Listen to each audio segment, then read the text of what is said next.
Hello. Hello. Hi, everyone. Welcome to A Couple of Sassholes podcast. I'm Brooklyn Johnson. And I'm Heather Terry. And for anyone who doesn't know, this is our power hour of true crime where we talk about fucked up people doing fucked up shit, usually for fucked up reasons or sometimes for no reasons at all.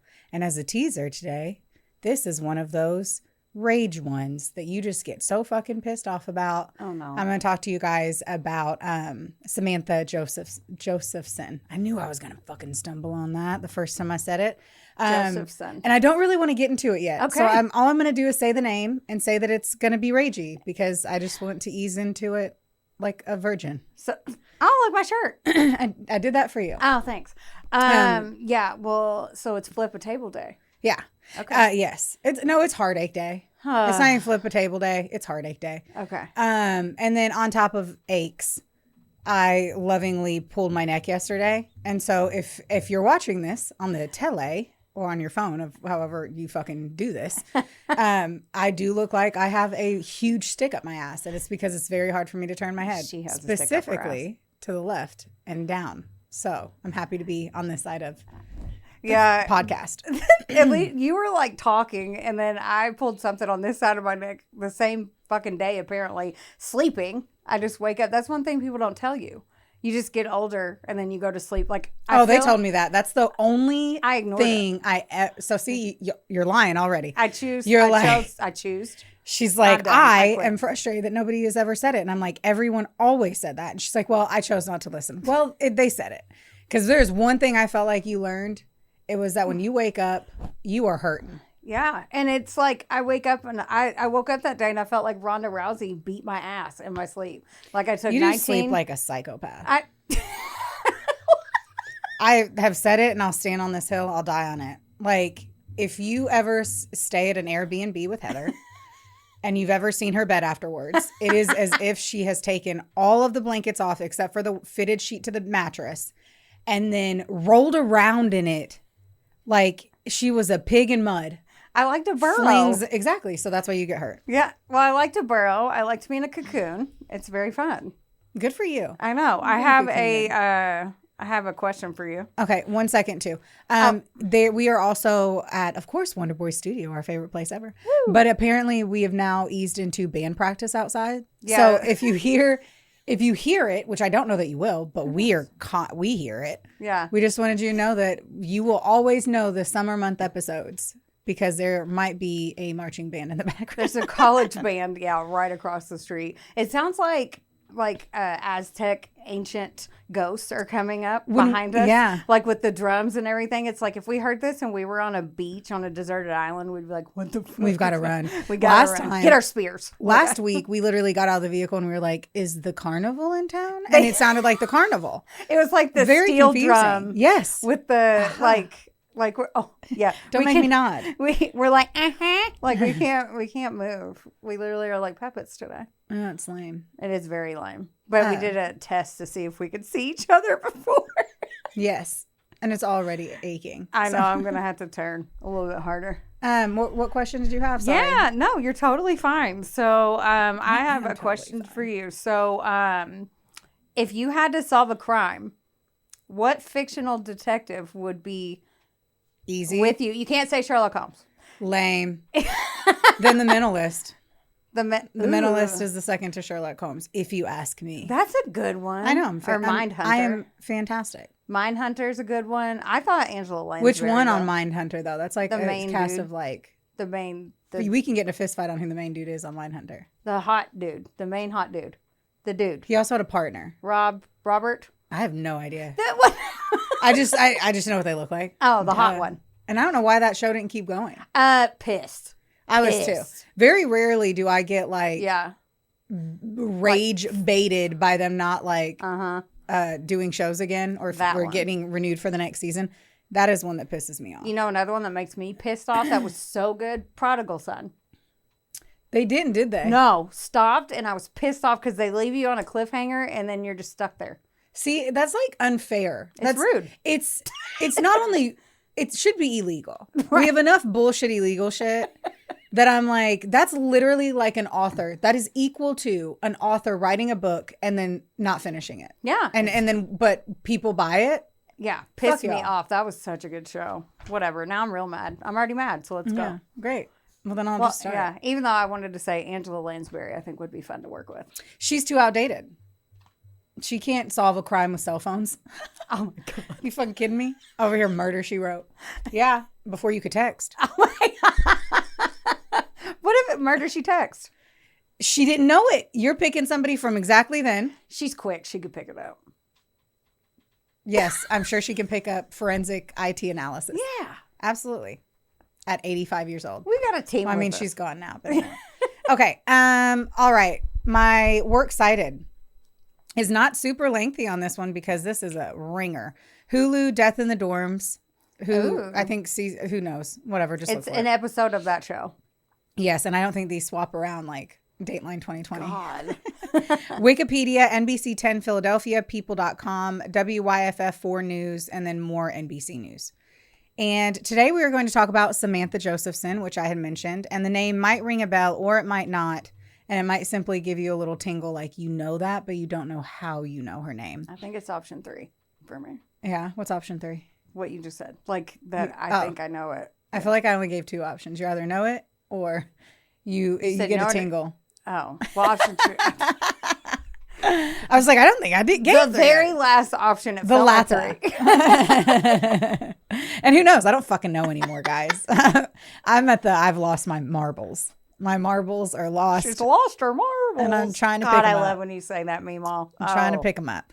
All right. So this is one of those wild stories that leaves you feeling all sorts of heartache, but also some solace in the fact that the story came to its conclusion so quickly.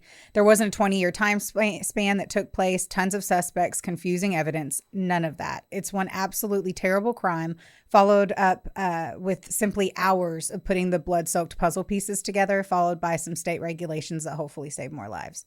Samantha was born on August 13th, 1997 in Princeton, New Jersey, and grew up in Robinsonville, New Jersey. This did not fit anywhere else, so I am tossing it in here to get to the real meat and potatoes. I feel like birthdays somehow are the most important thing that we have to say. And then I realized I didn't say it on the fucking murderer, so fuck him. Anyway, now to understand what was taken, you have to see the life she was building, a life that was vibrant, intentional, and just weeks away from a massive life change. Samantha or Sammy, I will go back and forth between Samantha and Sammy because I have already lost my marbles and I don't have any consistency on that. But everyone called her Sammy that knew her, and she was a senior at the University of South Carolina, a political science major who had already seen more of the world than most.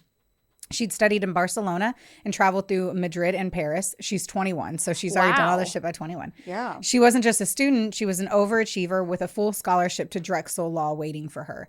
She'd be moving back closer to home, but leaving the city she had loved because she was in South Carolina and she was from New Jersey. And this school was about 45 minutes to an hour from her hometown. She was beautiful, funny, and absolutely an it girl, if you ask me. Here's the photo. As I'm going to... Because she's stunning. In my head, she already was. Oh, yes. Like, just because of the life she'd lived. I'm like, Yes. she has to be pretty too. Of course. And she was. Yeah. There's nothing better than a gorgeous young woman with a head on her shoulders who knew what she wanted and was focused on making it happen. Oh, yeah. That was Sammy. One of her friends said, you didn't know what kind of trouble you were this isn't a direct quote. This is from memory. You didn't know what kind of trouble you were going to get into, but you knew it would be fun. And I loved that she said almost like, Sammy didn't get in trouble. She wasn't a bad girl. She wasn't smoking weed behind bleachers or anything like that. But they were going to do something. And it was like, I wanted to be really loose on the word trouble because no part of this girl screamed trouble, bad choices, being promiscuous, none of this stuff. It's like when people see us and they're like, oh, here comes trouble. Every Like, time. Yeah. Literally Every time. Literally the yesterday. dynamic I was on the duo, phone with you. or- And they're like, hey, trouble. I was like, always. Meh, meh. She had actually visited the school with her sister, the University of South Carolina, which I'll mention her sister in a second. But she visited with her whenever she was going to look at the school. She ended up choosing another place for a different reason, yada, yada. And her sister had fallen in love with it so much that she ended up attending the school. Oh. She was so close to her family. Her mother, Marcy, love the name, love her mom, and her father, Seymour. Not trying to be inappropriate. They were real hot. Yeah. And they are still hot. Yeah. They are aging like fine motherfucking wine. Get it. But they are one of those couples where you're like, subscribe. She had an older sister of about 3 years because they would always fight over if it was like, it's like 2 years, 9 months or something, which is a stupid thing us siblings do, especially with sisters. Like you're rounding up and they're like rounding down so hard. Yeah. Her sister was named is named Cindy. Sydney, gosh, not Cindy, Sydney. She was 24 at the time. And when I was watching the show Death in the Dorms on Hulu, and her family, just seeing her and her family, they were just like the absolute bee's knees. They were kind and close and sweet and just really raised a pair of unbelievable women. Like, this was one of those families and couples that I'm like, what I would have done to like have grown up in that kind of environment. My parents are the tits. I'm not here to say anything like that. Right. And it's one of those where if you didn't have what looked like a really beautiful life journey in that, like you could have the jealousy in this family. Yeah, you know what I mean? Wonder. You can always wonder what if, but be grateful for what you had or have. You can wonder what if. Yeah, and they were just a beautiful family in a I would say an upscale neighborhood, like just being fucking sweet baby angels, like sweet little love kittens. I mean, at 21, she's already seen more of the world than most people will. Yes, and has is to get a focused and now going to law. She's got her shit together. I ended up mentioning Greg, but I'm just gonna hop into it. She had a long-term boyfriend named Greg. I literally just said Greg. I never looked into his last name. My apologies, Greg. But because he was just like that sweet, handsome boy that you're like, that's who I would want my daughter dating. So she had this fantastic relationship with this really unbelievable guy as well. Aww. So weeks away, basically graduating, weeks away, about to start her career. Right. So she wanted to practice international law. That weekend in March of 2019, her parents were actually planning a surprise visit to see her in Columbia. They were coming to celebrate the end of her undergraduate chapter, and lots of exciting things were ahead. It was obviously at the end of the semester, and it's that time when you're hanging out with your friends, knowing that this may and totally will likely be the last time you're all going to be together like this. Her and her group of friends head out on that fateful Friday in the 5 Point District. This was March 29th, 2019. A place where 5 Points District again, a place where college students, not collage is what I wrote. You wrote collage? I wrote collage students. Kids be making those vision boards. Fuck yeah, they're great. College students partied and kind of hopped from location to location. Now this location, take a drink every time I say location, was right next to campus, so very close. And this particular bar was about a mile from her campus. I needed to look into that. So one of the school editors was talking in that show again. And he was like, honestly, you could be driving down the street and not realize you were off the campus and you were already into like the urban area. Okay. And by about 2 a.m., Sammy was ready to go and her friends are enjoying themselves and she's in a fine place, not stumbling over drunk like I would have been at her age. And she ends up booking an Uber and she's like, I'm just going to take a Lyft. I'm going to get home. My apologies because to me at this point, Uber and Lyft are one and the same. They are not. This is Uber. Okay. So if I say Lyft, I'm saying it out of air because I'm a fucking twat. Lyft is more prominent here, so I get it. Yes, I get it. Like, it was always Uber in my previous life, right. And then I moved here. So Miami Uber came here, it was Lyft, and then to me they're just fucking one and the same. Yeah, and a lot of them drive for both anyway, but that's neither here nor there. So she, as I said, she books an Uber and she waits outside. It's an action we've all taken, standing on a curb, looking at your phone, waiting for a map to sync up with a pair of headlights. At 2:09 a.m. on March 29th, 2019, a black Chevrolet Impala pulled up outside the Bird Dog Bar. In that late night haze of a great night, Sammy thought it was her Uber. And from the video, before the vehicle had really pulled fully into the parking spot, she was getting into the back seat. In that moment, the driver's child-proof locks engage, and Sammy Josephson is never again heard from. No, what? Her roommate called the police the very next morning, stating that her friend was getting an Uber and heading home, but wasn't there, and she wasn't there in the morning. She was like, look, we're not worried that she went home with a guy. She's not like that. It's nothing like that. She wouldn't do that. We're actually really concerned.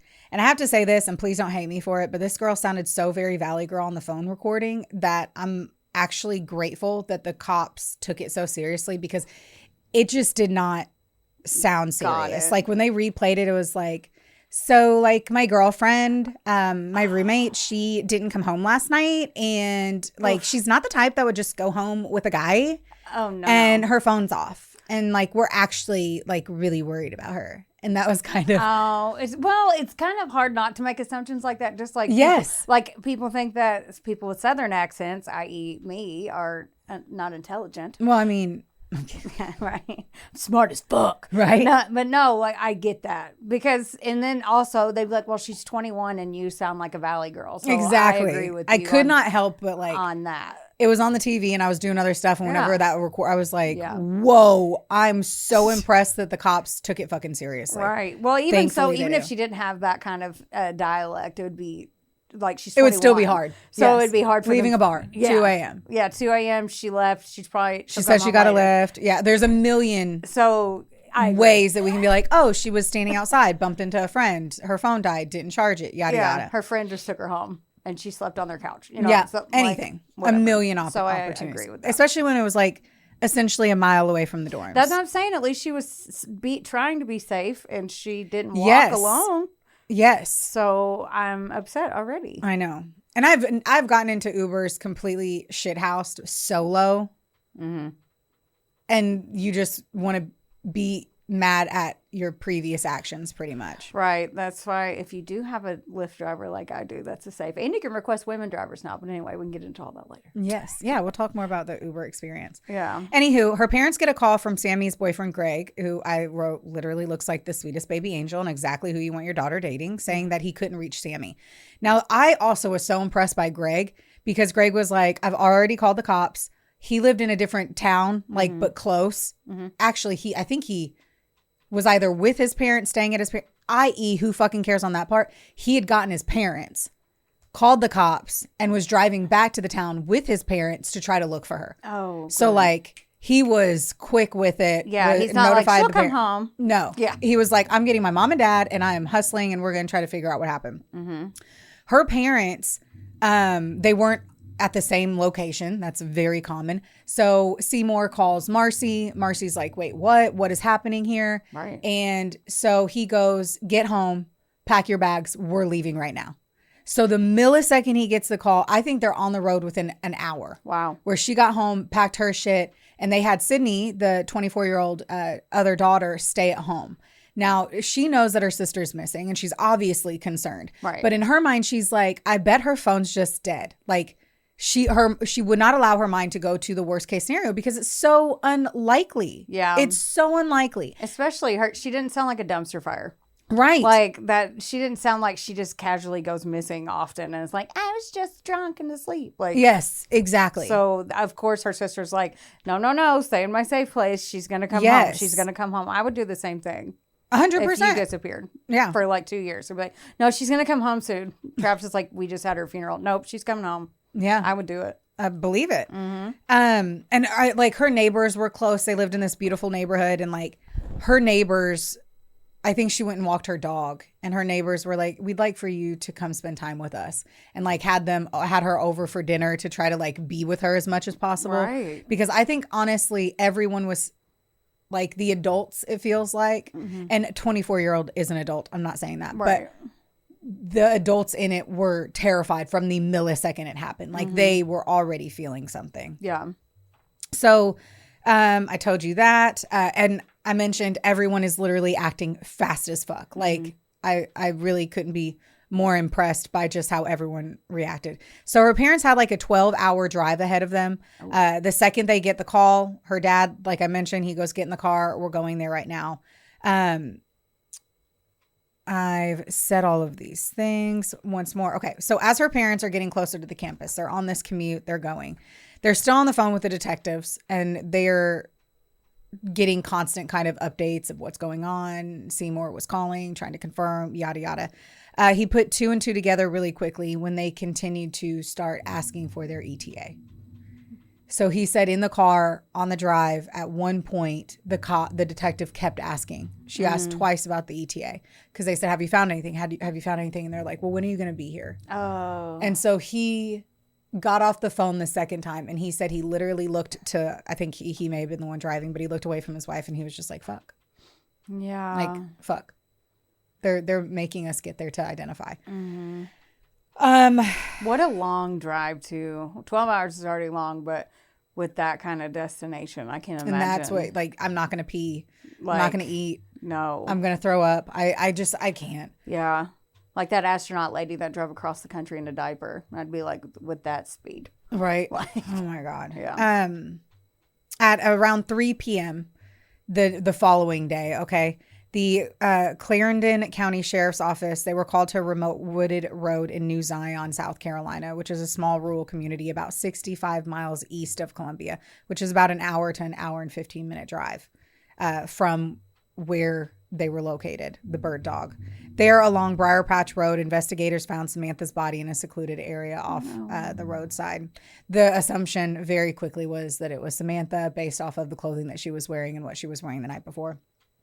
The discovery came less than 13 hours after surveillance cameras had captured her getting into what she believed was her Uber outside of Bird Dog in Columbia. Oh, that's so sad. All of it is devastating, but the speed is the only thing that I feel like is any shining light, because this is all going to be wrapped up within 24 hours, which is pretty much rare. So from the what we family, watch and read about. So the family went through absolute horrendous fucking heartache, but they found out everything quickly. And that's the only piece of solace that I can fucking grab from any of this. Like, yeah, if you're reaching, that's one thing you can grab for. I can reach for that. Now, investigators quickly connected the timeline. The college senior had left a crowded entertainment district beside the University of South Carolina, and by that afternoon, she had been found on an isolated dirt road more than an hour away. God. For Samantha's family, the fear that they had started with a missed call that morning became the news no parent ever wants to hear. When Sammy closed the door of that vehicle, she had no idea who was behind the wheel. It was a man named Nathaniel Rowland, and he was no driver for hire, but a fucking predator. The horror of this moment lies in such a basic function of a vehicle: the fucking child-proof locks. A feature designed to keep children safe in the backseat was used to essentially create a cage. The moment Sammy closed that door, she was trapped. The handles wouldn't work from the inside, and that Impala pulled away from the street lights of 5 Points. She was no longer a passenger. She was a captive in a vehicle moving steadily towards the dark. I want to be careful here because the details are absolutely devastating. It's truly a nightmare come to life. There's no other way to put it. We need to cover all of it, of course, so that you have an understanding of the amount of the forensic evidence that occurs in this case. This wasn't just an attack. It was a testament to how hard Sammy fought.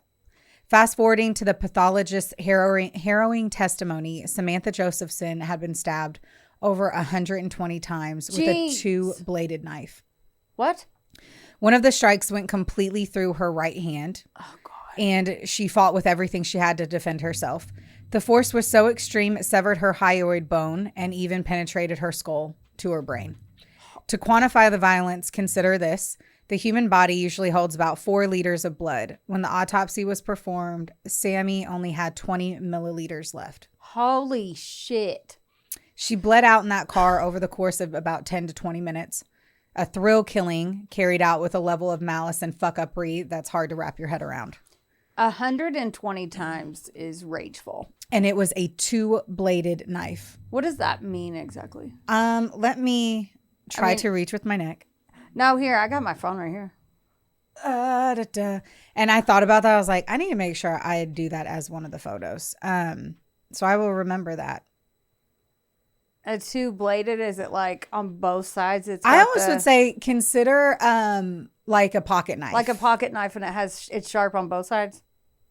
I love it. I love you're trying to explain it. And I'm like, and I'm over here like holding my hands up. And I'm like, can you just fucking give me a second? No, I have zero chill. What if I'm going to hope they shove an image of it. And because I got to see it on the show. Here we go. On Dorm of Doom, or what's it called? I'm sorry for clearing my throat. That's not what I pictured at all. It's almost like a, I don't fucking know how to explain it, guys.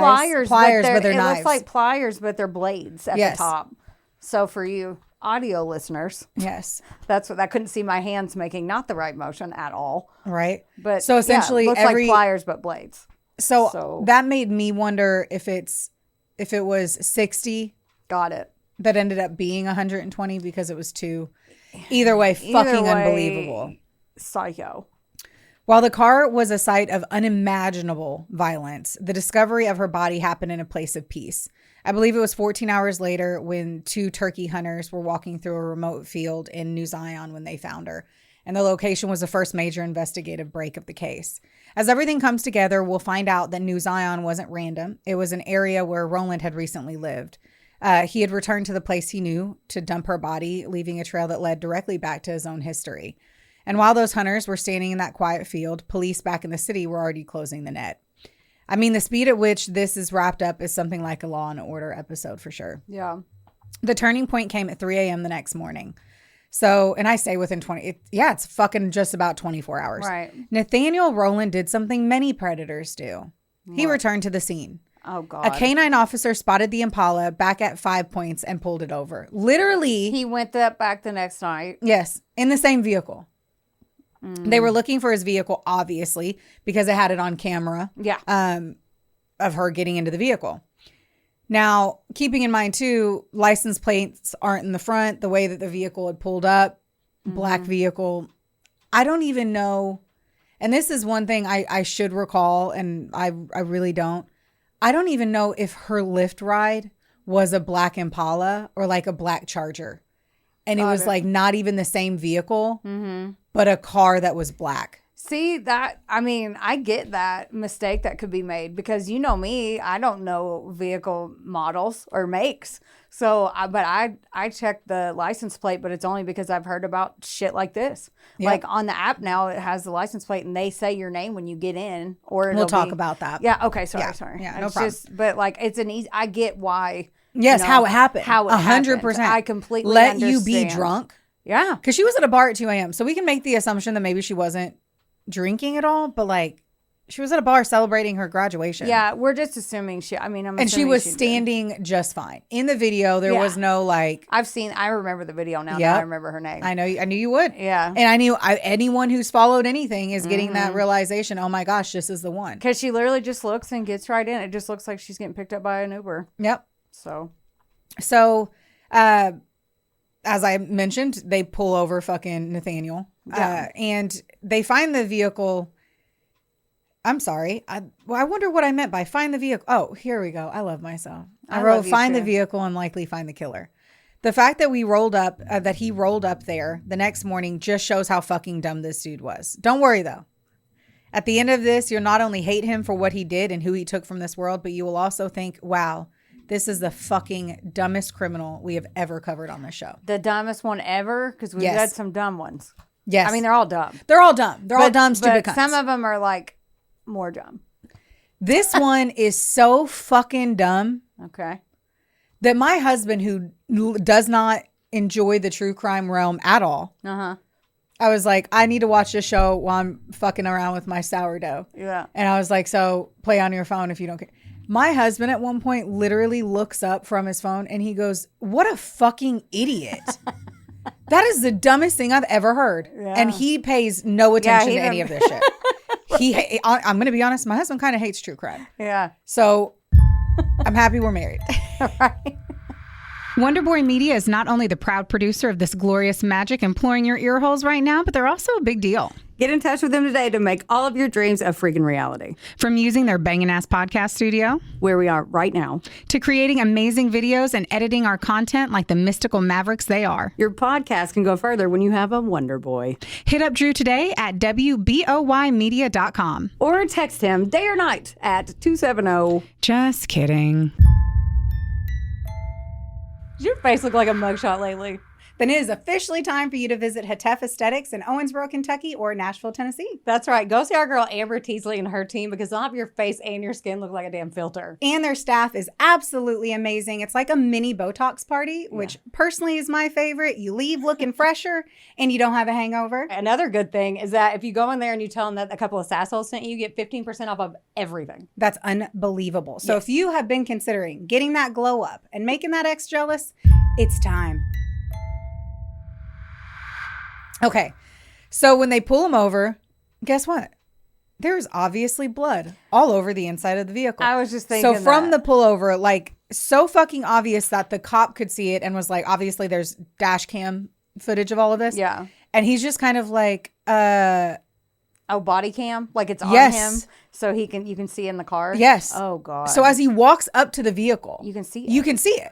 I mean, you said how much blood she Yeah, lost. we'll talk. Well, I'm going to cover some more to where it's like, did he really, like, we'll get into more. I love in a this. second. You're like giving me blue balls over here and my neck hurts, so I got to like adjust a little bit. Yes. But, yeah. Cause And I'm the like second asking he's like, questions and you're like, is this blood? Like, he's like, what is in your back seat? And he's like, and then darts. He runs. he just says, and does he drive Doesn't say, away? Oh. He's literally like, the guy's about to arrest him And for he's fucking like- obvious blood. he's just We're like- looking at a disappearance of a woman. Right. And he just sprints. Bitch didn't get far.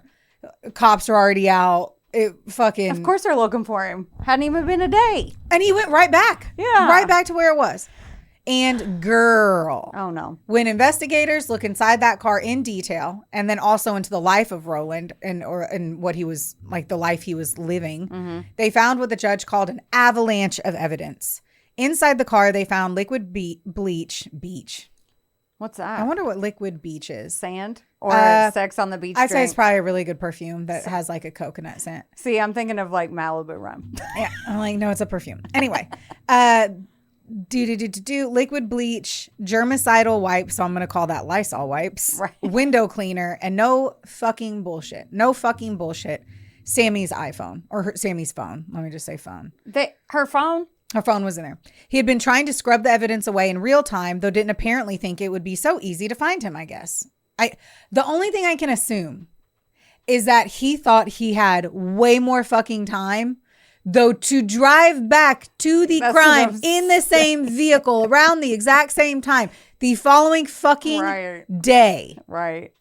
When you know cops are going, like, I cannot, Yeah. all I can say is, wow. And here's the thing. In a college bar district, the only vehicles that are driving at that time are Lyfts and taxis and Ubers. Like, a lot of people are not Or people driving. trying to get a Dewey. Right, or that. But majority of them, even like downtown, I think of like downtown Nashville, they're all just Ubers and Lyfts and taxis. They're going to see a black car, like especially in Apollo, because that's also can be a police car. So like I would pay more attention to that anyway. I'm just like, you You're an idiot. literally brought a crime scene back to the original crime scene with the weapons. Like, okay. And her phone. So they end up realizing who the fuck, and Right. they bring in his girlfriend, who he was yeah, dating at the time. Girl. And she had been waiting on him the next morning to take her to work. And he was late, which caused her to be late. So she was already fucking annoyed. And so, no bullshit. This motherfucker had to take his girlfriend that morning to work. It's 2 a.m. when he is meandering around in a party district. Okay. So hours later, youth, man, I guess, like they're expecting to go to, I don't fucking understand the fact that he did this in a car that he then had to drive someone in hours later. That's what I'm thinking. Like, was it Hours just later. opportunity or We're- what? Like, I'm going to say this is a crime of opportunity. This is I what they're mean- calling a thrill kill. And I'm going to get into it. So Okay. I love your questions. Okay. I obviously didn't insert my inputs in the right spots Oh, because your questions are in the next 4 pages. I like that though. That means it gives me. I'm into it, even though the story's awful. Yes. So here are some of the things to note, right? He had put a blanket over the seat. I think it was a white blanket. Also so fucking dumb. A white blanket, blood. Wow. I can't even. The reason I say white is like I remember that in the video, but also I was doing other stuff. So I'm like, when he pulls up on another camera, they see the white blanket. So it's like even more evidence that like this is him kind of deal. And that he, I guess, was trying to cover up the worst of it, maybe by like throwing a blanket over it. And then she said that it smelled so strongly of bleach, like she could barely fucking stand. She was like, what did you do? Like, why does it smell so strongly in here? And when she asked what this was all about, he was a fucking cunt and basically said, why the fuck are you all up in my business? Oh no. Yeah. Oh no. When you see the photos of, like, you watch the show. You just have I'm to watch going the show. to. But as you're like seeing, like, there's blood splatter throughout this vehicle. I'm also like, what was the bleach going to do? Because bleach would color the entire inside. You can only do floor mats. Right. Like, you can't even put bleach on leather, you know? Like, I don't understand. Well, he didn't sound like he had a law scholarship waiting on him, Yes. to say the least. If that I'd be like, yeah, I'm breaking up. So the girl was like, I'm gonna tell you fucking everything. On top of that, Okay. okay. So he commits a crime in a vehicle, and instead of going, say, to a random gas station in a different city, Okay. to multiple dumpsters to clean out what was in his Oh, vehicle, God. he's like, you know what I'll do? I'm gonna do it at my girlfriend's house in front of my girlfriend. So he is a witness, and he has it tied to a known affiliate of him. He straight up is like cleaning out his vehicle at her home at one. Like, she saw him clean his vehicle at her house. The police ask her if they can do a search, and she's like, yeah, cool. Yeah, now, fuck him. Look now at my everything. house is getting searched. I feel bad for her. I mean, because she if didn't she's ask for dating any of that. a ghetto ass dude like him, you're probably not having the best stuff in your house. So I'd automatically be like, well, let me hide my stash first. But anyway, now she's fucking having her house searched because this fuck cunt of a boy that she was fucking. I mean, well, he sounded like a piece of shit anyway. Because if I'm like, why does your car smell like this? And you're like, mind your own fucking business. Well, Yeah. you can go fuck yourself. Yeah. Goodbye. I bid you adieu. What did they used to say on AOL? Goodbye. I know. Oh, that was hot. Okay, so let me just say this real quick. I said that he had not only... You said that was hot. Sorry. And then I laughed and then you hurt threw your my neck. neck You out. fucking God, nailed this it. is 40. Beware, younger listeners. Yeah, it will happen to you. It will. It happens You to think everyone. it won't happen. It will happen to you. I know. Anyway. Sorry. Continue. So homeboy not only had a witness the next morning of the state of his vehicle, but then he also disposed of things at a known affiliate's house. Like, this part may be the absolute biggest part of the you're a fucking dumbass part of the story. Okay. So in the trash behind the girlfriend's house. Let's carry on. Oh my God. So sassy. She just licked her finger. They found more cleaning supplies and the motherfucking murder weapon. What? That 2-bladed knife still had her blood on it. They knew from the marks it was a bit of a special type of blade because obviously it was a two blade fucking knife. 2 blades obvi. So when they saw it, it was obvi that they fucking had it. Like, they saw it with blood and they're like, it was a weird stab wound fucking murder weapon. I've never seen that a knife like that in my life. I have, but I really, like, I don't know. I say I have, and I'm like, no, I'm thinking pliers. It looks like pliers, but what's the point? I don't understand the point of them. That's homework for me later. Yeah, I'm like, I don't know if it was because I really need to look at the like the base of it, the hand part, because it did look like pliers. I'm like, could it be used as scissors as well? Oh, Like, because of the handle of it? I don't know. But still, who the fuck's walking around with scissors? Yeah, fuck this guy. Fuck Unless, this like, guy. I'm if so you were mad. doing something in your house and you were, like, cutting a wire, like, that's the only way I could think of it was, like, cutting a wire or doing, like, some mechanical work. But this guy was not a winner, so anyway. Yeah, but like wire cutters. Okay.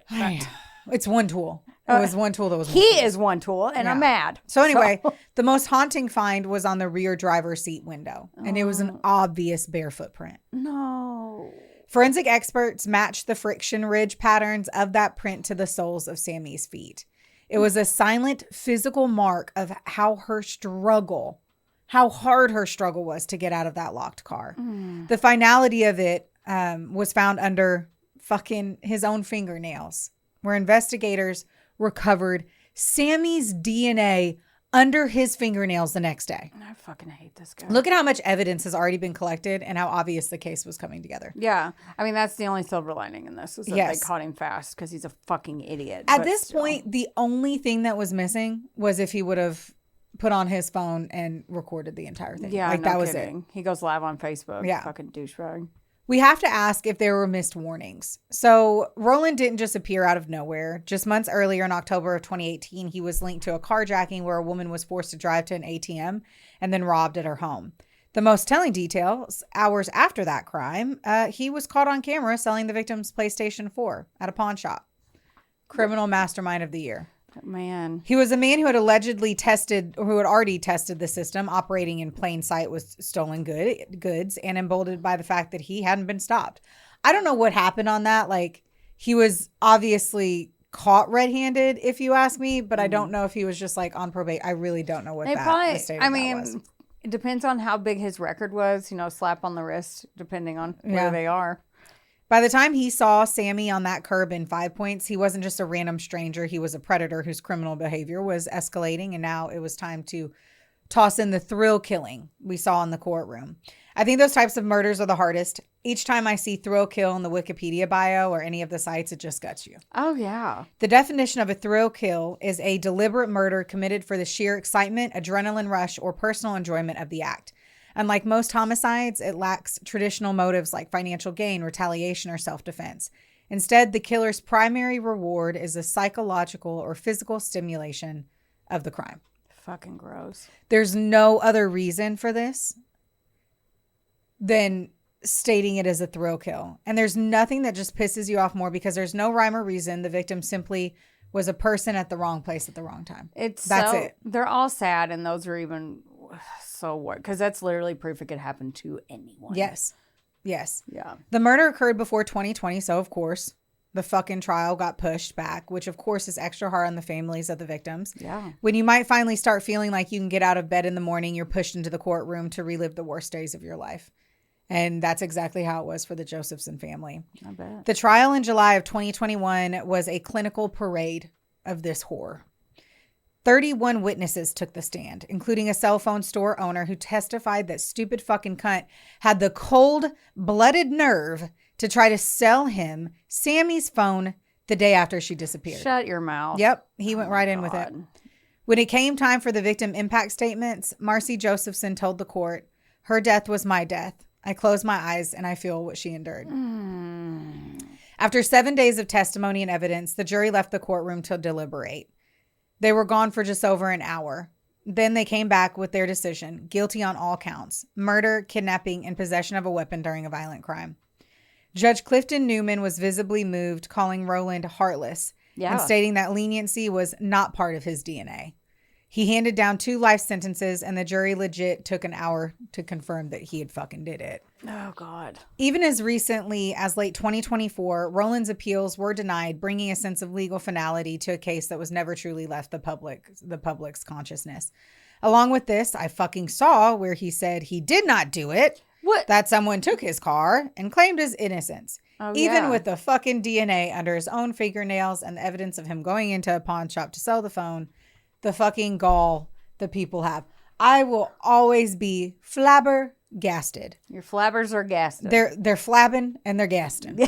And it just blows me away when people are like, you're so fucking caught. You're so fucking caught that you're like, yeah, I left my car there and someone took it and killed her. And then I tried to clean up that and my DNA. Well, yeah, someone took my car and they brought it back. It was just like this.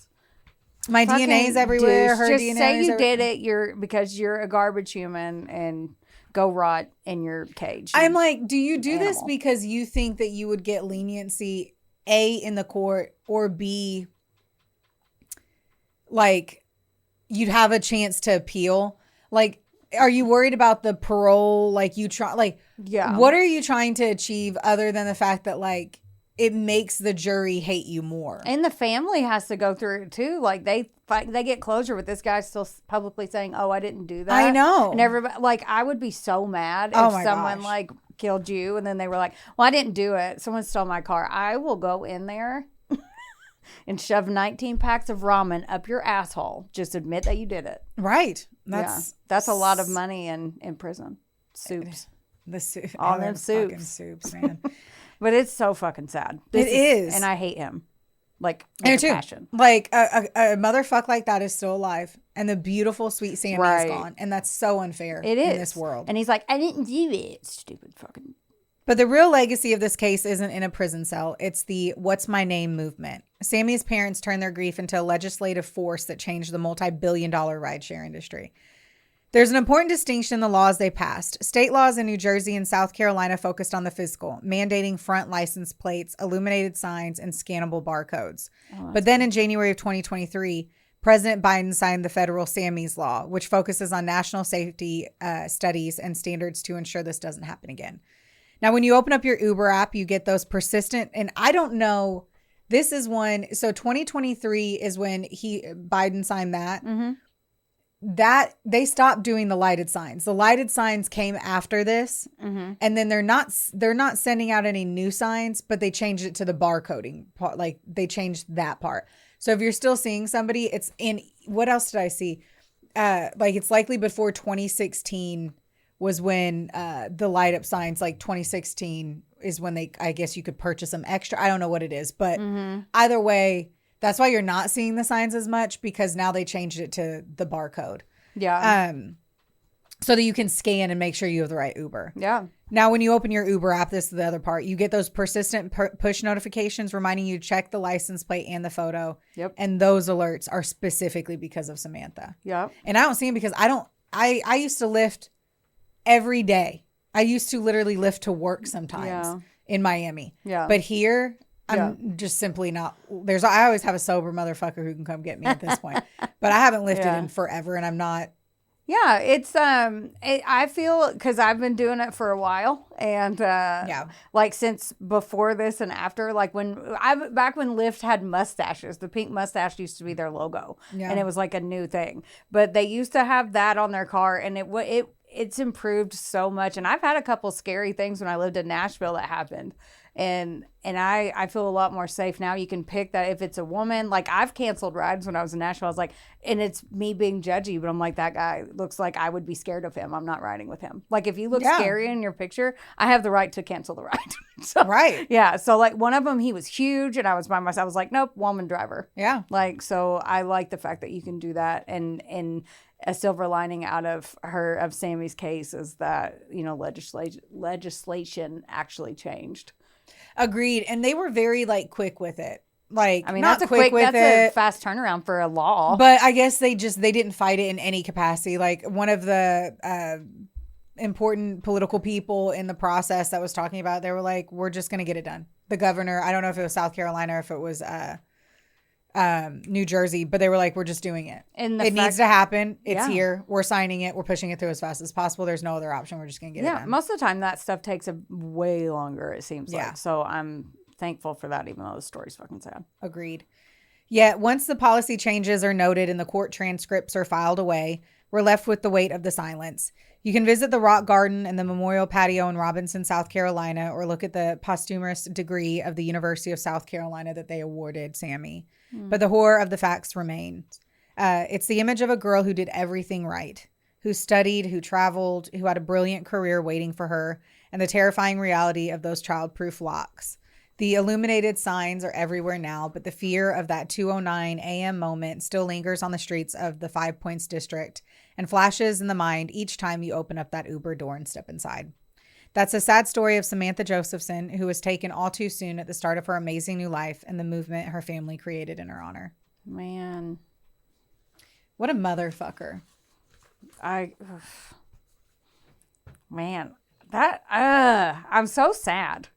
I told you, it's a heartbreak one. It is. It's just so sad. It needs to be told, for one, in remembrance of her, but two, because people do need to be careful, because it's such it's easy to let your guard down, sober or not, if you're taking a ride from a rideshare. Like, it's easy to let your guard down. Enough that, and we even say that, and in all of this, he wasn't an Uber driver. Right. Like, isn't that the craziest part of it? He had no idea that a gorgeous woman was going to just step into the backseat of his car. Right. Right. So none of this was planned. No. None of, what he was doing there, was he pulling in to go into the bar? Yeah, who knows? Like, what was his intention? Because he still says he didn't do it. So at the end of the day, you have no motive here. Right. And when there's no motive, what do we put it into the category? A thrill kill. Mm-hmm. I got this girl in the car and I'm going to do this and I'm going to attack her. And she fought to the best of her ability. Yeah. Her father and her family, they were like, if she would have just left with somebody else. Mm-hmm. If she just wasn't alone, there was no chance of her to survive an attack from someone completely alone. Yeah. And her friends were completely devastated, obviously, by all of it. But why would you ever think that would happen? Yeah, now we fucking think that would happen. Now we would, but back then, no. No. Like, now it's like, I'm going to make sure you get in a lift. If you have to go a mile by yourself, I'll wait out there. You've done that multiple times. You've literally talk to a Lyft driver when you put me in a Lyft, and you were like, you're like, I have your face in your photo. I wouldn't. You have leaned into many Lyft drivers in situations. You have said, I have your information. Make sure she gets in the front door. I want you to see her get in the front door. And I'm like, and I have her location too. So I have your location. I know what they look like. So I literally will watch the dot. I would watch the dot all the way home. Like, just little things matter. So just be careful. Be careful. Be safe. Check them too. Like, at the end of the day, it's going to tell you to do those things. You're annoyed by push notifications because you get 17,000 a day. Yeah, but who cares on this one? Like, make sure you scan the barcodes that are on the vehicles. Now they have to say who it is. You open at the door and you say, who are you here to pick up? And they have to say, I'm Sarah picking up Brooklyn. Like, there's new requirements for it. But I mean, once more, at the end of the day, I'm so grateful for these things that they've done. The what's my name? And that's what you say whenever you open up the door. That's where that concept came in. But it still comes back to the fact that it wasn't even an Uber driver. And that's just like, I'm grateful for the fixes, but it's almost implying that it was one Uber vehicle to another Uber vehicle. And it was a complete stranger that had pulled up. That is just and that's the notifying, like showing it obviously on the vehicles. Because you are right. That's always been weird to me because I know more vehicles now because I pay more attention to them. But before I didn't. So I had no fucking clue. And they didn't have like photos in the beginning of what kind of vehicle it was. So you're like an Impala and I'd be Googling a motherfucking Impala. Or I'd be like, I'm going to stand. And it was always busy streets, downtown Miami. Right. And you're like, there's 18 cars. You're not even allowed to pull off. So you're like, these actually had parking spots. So a whole different scenario to what like we're kind of used to. I don't know. It's a stressful situation sometimes. It is. And like back then, that's why I always check license plates because I don't fucking know the difference between cars. But if it was a black car, like you can at least check the license plate number because I've almost gotten in the wrong car before. And then I looked at the license plate and I was like, that's not my car. Yeah. But I wouldn't think, sadly, because of stories like that. I'm also kind of shocked. Like the friend didn't walk outside and wait with her. That was one, like, but it's a busy party area. And if you were really into it and you're like, I'm just going to head out and you weren't. And they could have done it hundreds of thousands of times before. Yeah. Too. Like, so it's like they do it all the time. So cool. You know, people out here, we'll see in a little bit. Yeah. It's 2 a.m. There's lots of people probably leaving. You know what I mean? So like, who knows? I bet the friends feel like shit.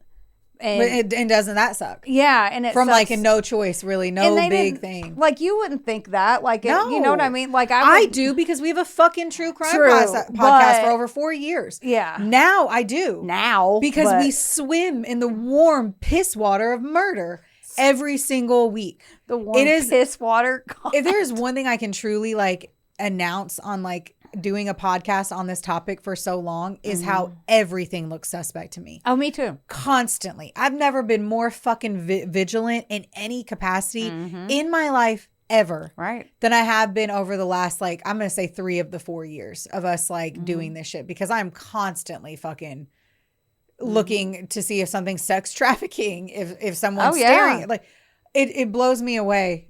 And if you're into it, I definitely think if you're listening to true crime a lot, you think of it more. Yeah. But when you're writing book reports every week of it, it is all consuming. Oh yeah. It is all consuming. For sure. Whew. Well. There you have it.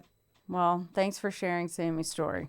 You're very welcome. Yeah. All right, homies. Don't forget, like, rate, review, subscribe. Yeah, do all the things. Do all of it. Catch us on Spotify. Go to our merch store. What else can they do? Preferably go to the merch store and buy a merch. Who doesn't want a Sassholes? Well, maybe it's cold where you live. I mean, and if you're in the area, you'll probably meet us because we don't want to pay for the shipping, so we'll probably drop it off. Oh my gosh, right? If you live locally, just buy that and then we'll bring it to you. Yeah. We're going to wear a hot dog suit. No, I will not. I don't even know why she fucking says that shit. She knows I'm not. Don't say the things. Just because I wanted to see that look on your face right there. No, the fuck I won't. Don't tell people. I absolutely will the fuck not. Heather will. Everybody knows that. If they've watched the show, if they've watched the show and listened, they know that out of us two, who would wear a fucking hot dog costume? Do you own a hot dog costume? No, but I have 2 banana costumes for some reason. But I have no hot dog costume. I'm going to leave it there. I have a hot dog hat and shirt. Y'all, don't forget, don't get mad. Get sassy. We love you. We love you. Bye.